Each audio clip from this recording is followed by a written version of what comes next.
Because the Negro agenda is not the white agenda. Now, white folks can discuss certain things. Policies will differ, whether it's Republican or Democrat. You okay? But for black folks, it's absolutely the same. They're going to continue the extermination campaign, the public school shutdown campaign, the abortion campaign, the LBGT campaign, the poverty campaign. Nothing going to stop, because the goal for America for blacks today is extermination. Slavery was oppression. This is extermination. We're getting rid of you Negroes. We never wanted you, and you have overstayed your welcome, and you wasn't even smart enough to build up yourself knowing we don't want you, so that when the time comes for us to get rid of you, you would be able to do something about it. We got the Mexicans coming in. We don't need you. They work for half the money and they less trouble. Goodbye. I agree with that totally. It's a Negro removal program. And they got black, and then they brainwashed Negroes into accepting the Latino takeover. And I'm not criminalizing Latinos. They're just being used by the government. It's not anything personal against them. It could be any group of people, but they get you to fall for what the takeover, what they're doing, by feeding you multiculturalism. This is all one rainbow nation. You got to be stop talking about slavery. That's over with. You need to join ranks with the Asians and the Arabs and Latinos and the gays and the white women and the physically handicapped and the hunchback and people with 2 fingers and people with 3 toes. And y'all need to unite as one minority people. There's only one problem with that. Everybody else came here of their own free will. There's only one problem with that. They didn't build America. We did. There's only one problem with that. Every last one of those groups have been given systematic privileges and supports to help them get a foot up in this country. We never got one.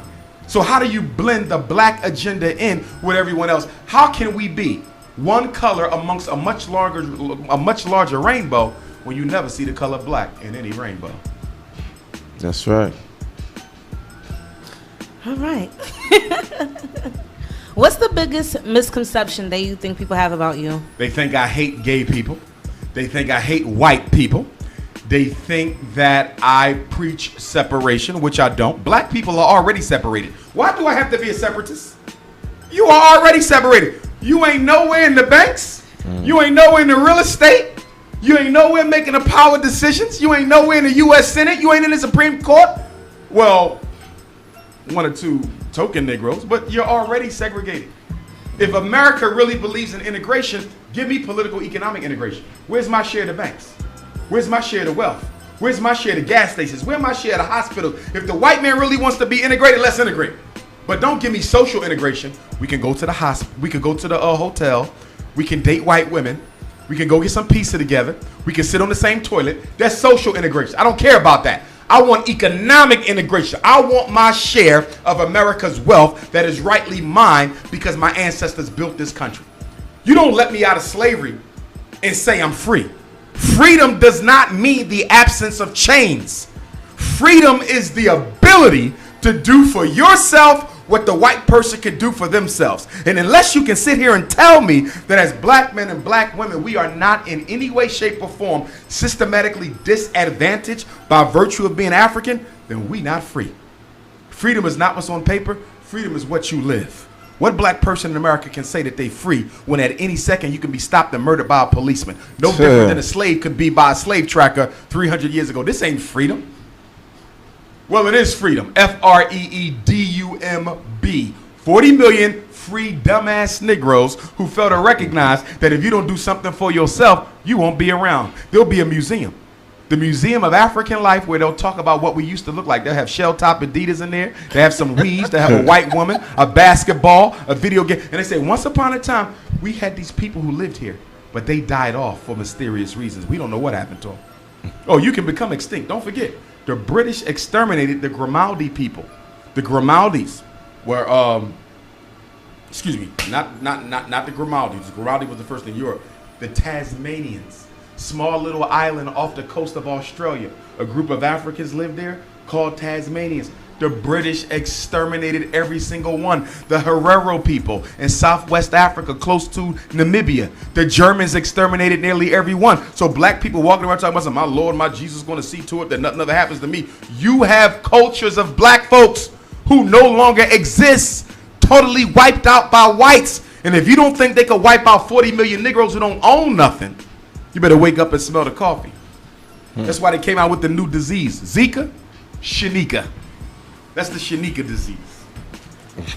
And you think it's a coincidence that Atlanta is now the AIDS capital of the world? Ain't this the city we was told was the new black Mecca? Move to Atlanta. There's nothing but opportunity for blacks in Atlanta. Yeah, right. Right around the corner from the Center for Disease Control. Is that a coincidence that the city with the highest AIDS rate for black folk, the new Mecca, is in the same city with the Center for Disease Control? The same center that helps spread AIDS, Ebola, West Nile, and everything else. So remember they had the Atlanta child murders?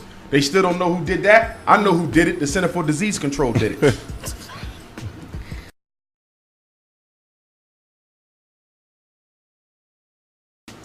The only thing the system going to do is change you, especially when black people fail to recognize that if you want your politicians to stay loyal, you have to finance their campaign.